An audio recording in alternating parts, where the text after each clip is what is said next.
Hello everybody, my name is Nallely Rodriguez. I am the author to So This Is Motherhood, Cultivating Motherhood, and my recent book, Breakthrough. But today I wanted to talk a little bit about Breakthrough and kind of give you like a behind the scenes as to why I wrote this book. I have my whipped coffee here. Y'all need to try this whipped coffee. It is so good. So, I don't know if you can tell, but I'm a little bit nervous about sharing a little bit about this book. So, Breakthrough.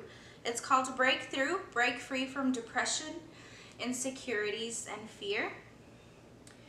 And the title of this book actually came from a letter. And the letter is actually in the very last chapter of this book, which I'm not going to read it. I don't want to spoil it for you. But the title came from a letter that I wrote to myself. Actually, let me see what the date was. So I wrote the letter April 25th of 2013. And it's crazy because this book actually launched April 24th of this year. And so I actually wrote a letter to myself, and in that letter I was declaring and prophesying that I was going to break free from every obstacle that I was going through. And in the letter it says you will break through from this.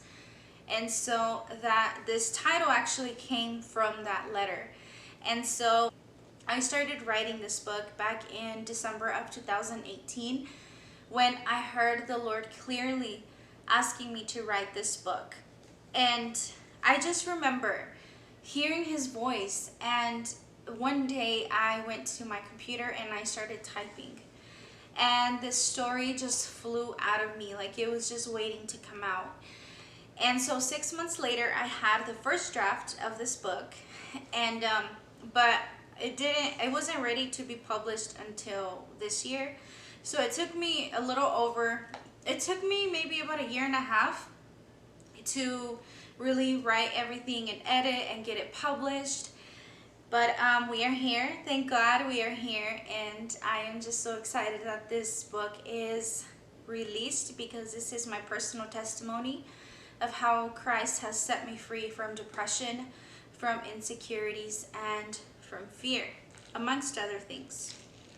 So from my teenage years into my young adult years, I struggled with depression. I found myself crying a lot. I had thoughts of suicide when I was 15 years old. And I just continued having this void and this emptiness in my heart. I was a Christian. I rededicated my life to the Lord at the age of 14.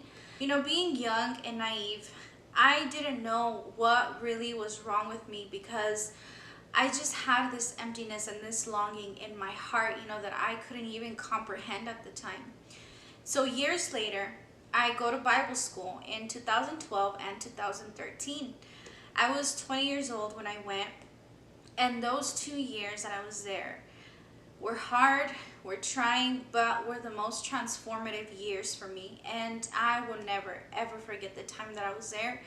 It almost seems like just yesterday that I was in the house of prayer, because I spent a lot of time in the house of prayer, like just pouring my heart out to the Lord, and just walking the hallways of the student center and just being at Christ for the Nations. It was the most amazing 2 years of my life for me. But it wasn't always like that, because I know that the first year I was there, actually the first month I was there, I was very homesick and depressed, because I missed my family, I missed my parents, and I was just very homesick, and I just wanted to go back home. I felt like I couldn't do this. And I was already struggling with insecurities, and it was hard for me to make friendships. I was like kind of socially awkward, but even though I made an effort to make friendships, because the last thing I wanted was to be a loner. So it was hard for me to make friendships because of fear of rejection, fear that people wouldn't like me. And that's why, the last part of this says, and fear, like break free from depression, insecurities, and fear, because I wrestled a lot with fear, like fear of rejection, fear of what people thought about me, fear, just so many fears. I'm not going to share everything that's in the book because I don't want to spoil it for you, but a lot of what's in the book is whenever I was at Christ for the Nations, and just the things that I did to break free from all the obstacles that I had wrestled with.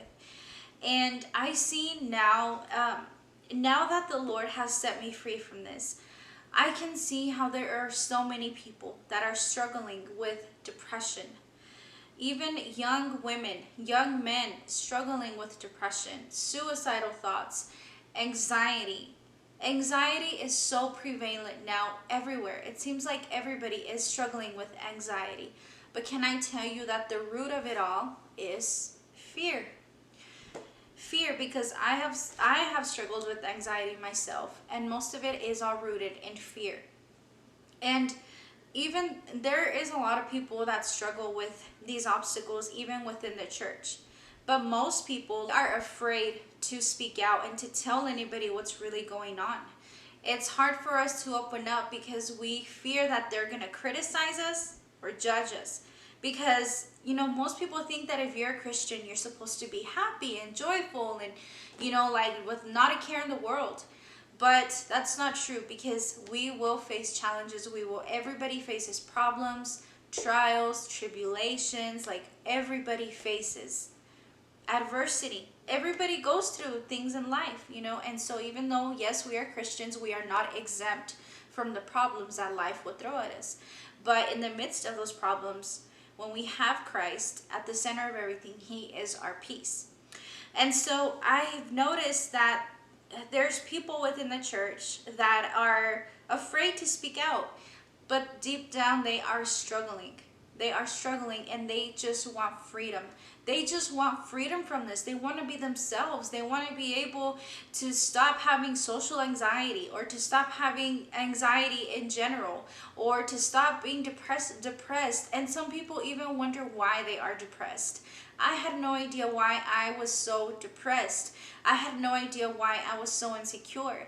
And so while I was at Bible school, the Lord placed the right people in my life in that season who brought revelation as to why I was going through the things that I was going through, and why I struggled so much with just having that emptiness in my heart. And we have to take a look at our childhood, because our childhood, the way that we're raised, will make or break us. And so however we're raised, however we're treated when we're kids, is going to affect us in our adulthood. So we have to keep that in mind. This book was actually very hard for me to write. When the Lord asked me to write it, I didn't say no. I didn't even hesitate. I started to write it. But it's just, to me, it's ironic, because years ago, I remember telling the Lord that I did not want to share my testimony with people. I did not want anybody to know what I had gone through. I didn't want people to know that I used to date a lot of boys because of the emptiness in my heart. I didn't want to know people that I struggled with homosexuality. I didn't want people to know that. And it takes guts, it takes courage and boldness to write it all down and to share it with the world, but because apart from me wanting to help people to break free from these obstacles, I like to encourage people to pursue not just their dreams, but the dreams that God has placed in their life, which is, God's will. God has a purpose, a destiny for everybody. It's in Jeremiah 29:11. He has a purpose and a plan for everybody. And the only way that those plans can come to pass is if we are made whole, if we are free, if we know who we are, if we know our identity. We can only fulfill our calling when we are healed, restored, transformed, and made into a new creation. Because otherwise, like whenever I was in the thick of this, I had no idea what my purpose was. I had no idea who I was as a person. I didn't know my identity. So it's going to be hard for someone that doesn't know who they are in Christ, or who they are as a person. Then it's going to be hard for them to walk in their calling. But when you have been set free, when you have been transformed and renewed, God is going to speak to you about the plans that He has for your life. And that is exactly what God did. My very last week, I was at CFNI. Very last week, I had no idea what my calling was until the very last week I was at CFNI. I remember going into the auditorium, and I was just praying before we had worship. I just remember like just listening to the Lord, and He began to instill His dreams and His plans for my life. And I want the same for you. But remember that the only way to attain that is when we are free and whole and we know who we are in Christ. That's the only way. Remember that Christ has a calling for your life. He has a purpose for your life. And if you don't know what that is, then I encourage you to seek the Lord, and He will bring revelation. But if you are struggling with something and you need prayer, like I would love to pray for you. Message me on Instagram or on Facebook. I would love to pray for you. And like I said, if you are not aware of what your calling is, pray, and the Lord will bring revelation, because God has a purpose for your life. God has big dreams for your life. I strongly believe that whenever God dreams, He dreams big. And so we must follow His example. Like Madam C.J. Walker says, we need to follow His example. God has amazing things in store for you. He wants you to know who you are, and He wants to transform you and heal you and set you free. So thank you all so much for watching. I do have a podcast.